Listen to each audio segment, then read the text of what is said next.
Pada 24 Juni 1859, di kota Solferino, Italia, terjadi pertempuran antara tentara Perancis dan Austria. Perang ini mengakibatkan sekitar 40.000 tentara terluka dan tewas.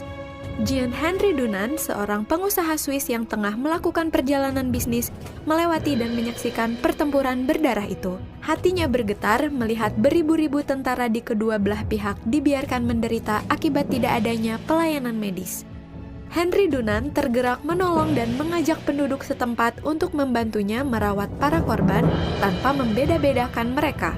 Kemudian mencatat pesan-pesan terakhir mereka untuk disampaikan kepada keluarganya. Dan dari sinilah sejarah Gerakan Palang Merah dan Bulan Sabit Merah di dunia bermula.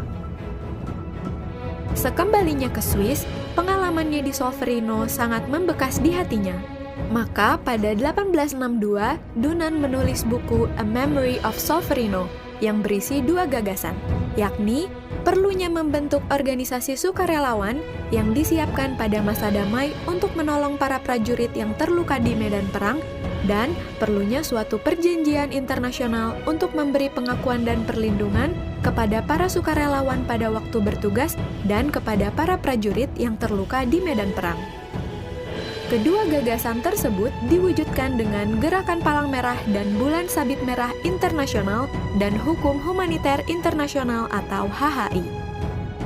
Gerakan Palang Merah dan Bulan Sabit Merah Internasional terdiri dari 3 komponen.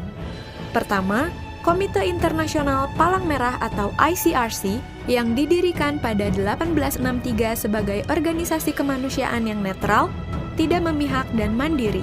ICRC bertugas memberi bantuan dan melindungi kehidupan dan martabat para korban perang atau konflik bersenjata, serta mempromosikan dan mengembangkan hukum humaniter internasional.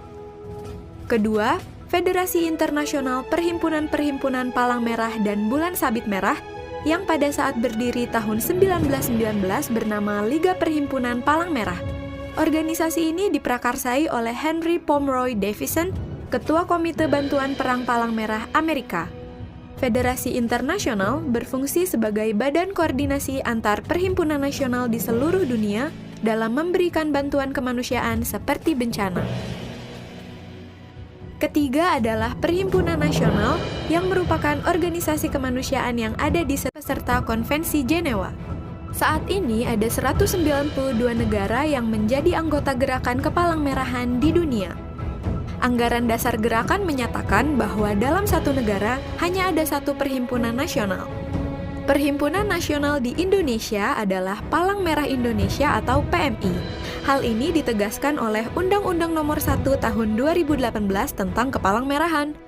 PMI bertugas menyelenggarakan kegiatan kepalang merahan berupa pelayanan dan bantuan kemanusiaan pada saat konflik bersenjata, bencana, sosial kesehatan, pengelolaan darah, dan melakukan pembinaan relawan. PMI beserta komponen gerakan bersama-sama menyebarluaskan nilai-nilai kemanusiaan di masyarakat.